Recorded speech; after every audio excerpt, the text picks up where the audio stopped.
Hello. सबसे पहले आज बाबा साहब की जो 143वीं जयंती है, शायद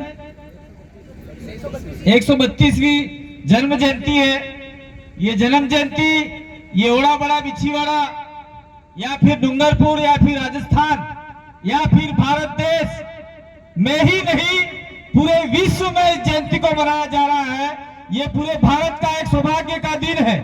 तो इसी अवसर पर आज हम लोग यहाँ पे अल्प समय में, ये कार्यक्रम हमारा पहले से डिसाइड नहीं था, लेकिन अचानक इस कार्यक्रम को आयोजित किया और आप लोगों ने इस कार्यक्रम को सफल बनाया। इसलिए हम सभी आपको धन्यवाद करते हैं, आप सभी को जोहार करते हैं, जय आदिवासी कहते हैं, जय भील प्रदेश करते हैं। और हमारे बाबा साहब के जितने भी हम लोग अनुयायी हैं उन सभी की ओर से जय भीम कहते हैं। साथियों, हमको निकलना है कहीं, एमएलए साहब हैं हमारे साथ में, जितने भी साथी आए, तो भुदर में एक बहुत बड़ा कार्यक्रम है, वहां पे जाना, इसलिए हम लोगों को पहले बोलना पड़ा। आपका प्रोटोकॉल टूटा, इसलिए हम लोग आपसे माफी चाहते हैं। विशेष करके इस इलाके में जो आदिवासी परिवार का जनजागरण चल रहा है, उसमें हमने हमारे मेमोरेंडम में और हमारे संविधान में, आदिवासी परिवार के संविधान में साफ साफ लिखा था कि जो भी व्यक्ति आदिवासियों के लिए, दलितों के लिए या फिर अन्य पिछड़े वर्गों के लिए जो शोषित है, पीड़ित है, वंचित है, उन लोगों के लिए जो आवाज उठाता है उनका हम लोग गुणगान करेंगे, उनकी जयंतियां मनाएंगे। लेकिन जिसने हमारे विरोध में काम किया है उनकी जयंतियां हम लोग नहीं मनाते। तो बाबा साहब की जयंती, आदिवासी परिवार का निर्माण नहीं हुआ था, भील प्रदेश विद्यार्थी मोर्चा, मुक्ति मोर्चा, इनका निर्माण नहीं हुआ था। उससे पहले भी हम लोग बाबा साहब की जयंती मनाते आए थे। लेकिन कुछ लोग प्रश्नवाचक चिन्ह लगाते थे, क्या आदिवासी परिवार वाले बाबा साहब की जयंती नहीं मनाते? लेकिन उस समय में क्या था कि सोशल मीडिया नहीं था, और सोशल मीडिया नहीं होने की वजह से जगह जगह पे हमारे वीडियो या फिर आपके फोटो नहीं पहुंच पा रहे थे, और हम लोग तालमेल बना के हम लोग काम करना चाह रहे थे। हम लोग ज्यादा बात नहीं करेंगे। संविधान की प्रस्तावना में जो लिखा हुआ एक शब्द समानता, बंधुत्वता, तो समानता की बात करते हैं। और बाबा साहब ने प्रस्तावना में लिखा था हम भारत के लोग। तो आज की तारीख में सुप्रीम कोर्ट का जजमेंट भी आ चुका है कि आदिवासी भारत के मूल ऑनर हैं, ऑनर ऑफ इंडिया है। ये बाबा साहब के संविधान की वजह से आया और 2011 के जजमेंट में आया। तो उसमें साफ लिखा हुआ है प्रस्तावना में समानता का भाव। तो हम देखते आए हैं, अभी देख लीजिए मावली के अंदर पूजा भील एक लड़की थी, जो 9 साल की लड़की, उसके साथ में बलात्कार हुआ, रेप हुआ और उसके 10 टुकड़े करके उसको फेंक दिया गया। उधर देख लीजिए आप जालोर के इलाके में, हमारा एक मेघवाल भाई के साथ में पानी पीने गया, एक टीचर ने मारा और उसकी मौत हो गई। तो समानता जो एक शब्द लिखा हुआ है, आज की तारीख में समानता सिर्फ एक कागजी किताब बन के रह गया है, कोई समानता नहीं है।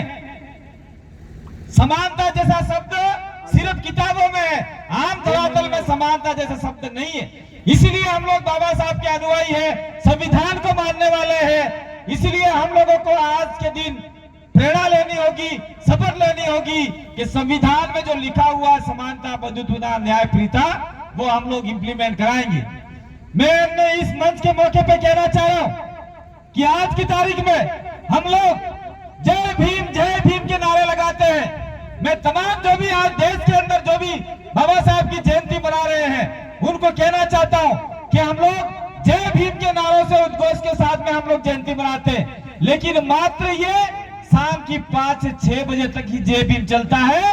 शाम को 7 बजते ही आपका भीम के विरोधी जो विचारधारा है, मनुवादी विचारधारा है, उसको ही हम लोग 7 बजे बाद वापिस आरती फारती करके दूसरे शब्द का उद्बोधन देते हैं। एक दिन के लिए भीम बोलना ये कहीं का कोई औचित्य नहीं है। इसीलिए हम लोग इस छोटे से गांव में छोटे से कार्यक्रम के मार्फत से पूरे देश के लोगों को कहना चाहते हैं कि आप एक दिन के लिए जय भीम बोल के क्या हासिल करना चाहते हैं।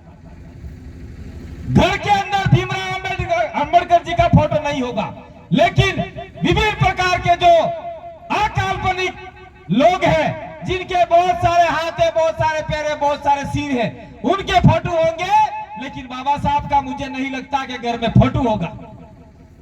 और इसी मौके पे कहना चाहते हैं कि बाबा साहब और उनके जितने भी सहयोगी थे, जिन्होंने संविधान का निर्माण किया और भारत देश का एक बहुत बड़ा किताब लिखा, वही आदिवासियों के लिए, दलितों के लिए, पीड़ितों के लिए, ओबीसी के लिए, माइनॉरिटी के लिए और जो भी संविधान मानते हैं उनके लिए सबसे बड़ा ग्रंथ है तो संविधान ग्रंथ है। उसके बाद में सारे ग्रंथ बेकार है, झूठे हैं। मैं इस मौके पे आप लोगों को कहना चाहता हूं।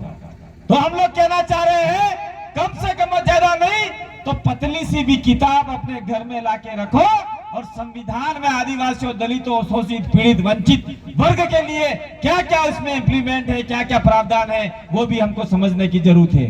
साथ साथ में जो भी संविधान बना, उस संविधान में बाबा साहब तो थे ही थे, लेकिन एक पास में हमारे जयपाल सिंह मुंडा है और जयपाल सिंह मुंडा ऐसा कहने से सिंह मिस राजपूत नहीं है। ये एक आदिवासी है और झारखंड के आदिवासी थे और ये मुंडा आदिवासी है, जैसे हम भील आदिवासी हैं। उसी प्रकार से संविधान में 5 से 7 आदिवासी थे और आपका जो पूर्वोत्तर के जो निकोलस बार्ले करके एक हमारा आदिवासी था, उसने अधिकतम लड़ाई लड़ी और वो उस समय तत्कालीन समय में पढ़े लिखे थे। तो उस इलाके में पूर्वोत्तर राज्यों में आदिवासियों की सबसे ज्यादा बात की और वो 6ठी अनुसूची लेके स्वायत्ता के रूप में आज बैठे हुए हैं। और हमारे जयपाल सिंह मुंडा के साथ में 5-6 और आदिवासी थे जिन्होंने लड़ाइयां लड़ी और बाबा साहब को भी कहा कि हमारा अलग संविधान है, हमारी अलग पहचान है, हमारा अलग अधिकार है, तो हमको इसका इंप्लीमेंट करवाना पड़ेगा और संविधान में लिखना पड़ेगा। और बाबा साहब ने उनकी बात मानकर 5वीं अनुसूची को संविधान में S2S डाल दिया, जिसकी वजह से आज हम लोग ये जाजम और ये पंडाल बना के नीचे बैठे हुए हैं, जिसकी वजह से आज जल जंगल जमीन का अधिकार है, जिसकी वजह से हमको आरक्षण का अधिकार है। तो जब तक हम लोग संविधान के मूल भावनाओं को, संविधान की मूल बात को, आदिवासियों के अधिकार को, दलितों के अधिकार को नहीं समझेंगे, तब तक ऐसी जयंती मनाना भी उचित नहीं होगा। इसलिए आज बाबा साहब की जयंती के उपलक्ष्य में आप लोग अपनी इस विचारधारा को लेके जाए और बाबा साहब के जो अधूरे सपने हैं उसको पूरा करने का आप लोग बीड़ा उठाए। साथ साथ में मैं इस मंच के मार्फत से कहना चाहता हूं, आज भारत देश का या फिर राजस्थान का जो भी कोर्ट है, उस कोर्ट के आगे आप जयपुर का एक हाई कोर्ट है, उस कोर्ट के आगे मनु महाराज की मूर्ति लगी हुई है और बाबा साहब की मूर्ति लगनी चाहिए थी। बहुत सारे दलित संगठनों ने, आदिवासी संगठनों ने उसका विरोध किया, लेकिन आज तक वो मूर्ति वहां लगी हुई है। मैं भगत लोगों को कहना चाहता हूं, मनु कौन था उसके बारे में भी आज बाबा साहब जयंती पे आपको थोड़ा समझने की जरूरत है। मनु एक विचारधारा है, मनु आर्य लोगों का सबसे बड़ा गुरु था और उस किताब में, मनुवाद की किताब में, मनु की किताब में लिखा हुआ है, जो भी दलित, जो भी आदिवासी, जो भी पिछड़ा वर्ग अगर वेद के उच्चारण सुन ले, वेदों की बात सुन ले, तो उसके कान में शीशा गर्म करके उसके कान बंद कर दिए जाए। ये उस किताब में लिखा था। आज हम लोग, ये हमारे जो भी भक्ति के भाव से जो किसी ने नहीं दिया है, आदिवासी ने प्रकृति पूजा के आधार पर भक्ति का मार्ग सीखा है। तो आप लोगों को मैं कहना चाह रहा हूं कि आप लोग भी अपनी परंपरा अनुसार, प्रकृति अनुसार जो भक्ति कर रहे हैं, उस भक्ति को आगे बढ़ाओ। साथ साथ में भजन मंडली में भी जाओ, तो बाबा साहब, जयपाल सिंह मुंडा जैसे लोगों की बात करो और भगत लोगों को मैं निवेदन करना चाहता हूं कि बाबा साहब के ऊपर भी आप लोग भजन बनाओ, बिरसा मुंडा के ऊपर भी आप लोग भजन बनाओ और आप लोग भजन मंडली में इनकी गुणगान करो, क्योंकि यही एक व्यक्ति है, यही एक विचारधारा है जिसकी वजह से हमको भजन बोलने का भी अधिकार मिला। पहले हम लोगों को भजन बोलने के लिए कोई बुलाता नहीं था। यहाँ से आदिवासी और दलित निकलता डूंगरपुर के अंदर, उस जमाने में रोटी लेके जाते, अगर रोटा कणक होने सोटी भी किया तो रोटी अबड़ाई जाए अपना सपन खड़ा नाखता था। और आज भी देखो आदिवासियों को, दलितों का थोड़ा सा स्टेटस बड़ा हो गया है, लेकिन आदिवासियों का देख लो, आज भी किसी के घर में जाओ, कोई भी आदिवासी जाएगा, पानी पीबू है तो बबू पानी पेगा, माता हो कूड़ी पानी, ये भी आज भी चल रहा है। इतना छुआछूत आज भी चल रहा है। और आज हम लोग संविधान की बात नहीं करके समानता की बात करते हैं। ये समानता कहीं हमारे बीच में नहीं है। इसलिए बाबा साहब की जयंती के मौके पर हम लोग ज्यादा नहीं बोलकर हमको आगे जाना है। और हमारे बीच में एमएलए राजकुमार जी है, उनकी भी आपको बात सुनना है। साथियों, ज्यादा बात करने का मौका हमारे पास नहीं है। हम भी चाहते थे यहाँ अधिकतम बैठेंगे, हमारे पीछे दुलेश्वर जी है, बहुत सारे कर्मचारी भी हैं, वो सारी बातें आपको बताएंगे। लेकिन अंत में ऐसे लोगों को भी हमको जयपुर भेजना होगा, दिल्ली भेजना होगा। जैसे अभी हमारा एक आदमी भेजा जयपुर के अंदर, जो हमारा उसका नाम नहीं लेंगे, अभी जानते हो, डूंगरपुर विधानसभा का व्यक्ति, जो काकड़ुंगरी कांड हुआ, उसमें हमारे एक गलंदर के लड़के ने बोला कि एमएलए साहब अपना बड़ा बेटा है तमी होकरो। उस एमएलए साहब ने कहा तो हरो पॉइंट बात करे, मेरे से दारू बात करता सुबह आ जाना। उस व्यक्ति के खिलाफ में मुकदमा दर्ज करवा दिया और उसको जेल डलवा दिया। तो जो आदिवासियों की बात करने वाले लोग हैं उनको जेल में डलवा देते हैं। ऐसे नेता को भी हमको अब सोचना होगा, समझना होगा, ऐसे नेता को आगे भेजने की जरूरत नहीं है। हमारे में से कोई आदमी भेजना होगा। मैं दो बातें कह के अपनी बात को विराम दे दूंगा। अभी देख लो, कुछ समय पूर्व सारे राजपूत इकट्ठा हुए और राजपूतों ने कांग्रेस के, बीजेपी के सभी लोग इकट्ठा हुए, जो नेता लोग हैं वो एमएलए एमपी है वो, उन्होंने फैसला लिया कि हम कोई भी ऐसा काम राजपूत समाज के विरोध में हो ऐसा काम नहीं करेंगे। और उन्होंने एक नियम लिया कि हमारा मुख्यमंत्री होना चाहिए। कोई बात नहीं भाई, तुम्हारा मुख्यमंत्री हो, तुम एक हो जाओ, तुम्हारा समाज का भला हो, हम तुम्हारे समाज के विरोधी नहीं है। 2-3 दिन बाद में जाट समाज इकट्ठा हुआ। जाट समाज ने कहा, कांग्रेस के भी आए, बीजेपी के भी आए, सारे लोग आज हजम पे बैठे और उन्होंने कहा कि अब की बार राजस्थान का मुख्यमंत्री जाट होना चाहिए। ये बात उन्होंने कही। उसके 2-3 दिन बाद में ब्राह्मण समाज इकट्ठा हुआ और ब्राह्मण समाज ने भी राजस्थान का मुख्यमंत्री आदिवासी होना चाहिए, ये बात कही। मीडिया में भी आया, अखबार में भी आया, टीवी में भी आया। उसके कुछ दिन बाद 2 अप्रैल के दिन आपके दलित, आदिवासी और कुछ हमारे ओबीसी के भाई जयपुर में इकट्ठा हुए और थोड़ा सा अखबार में आया, जय जोहार के नारे गुजे, जय भीम के नारे गुजे, ऐसा आया।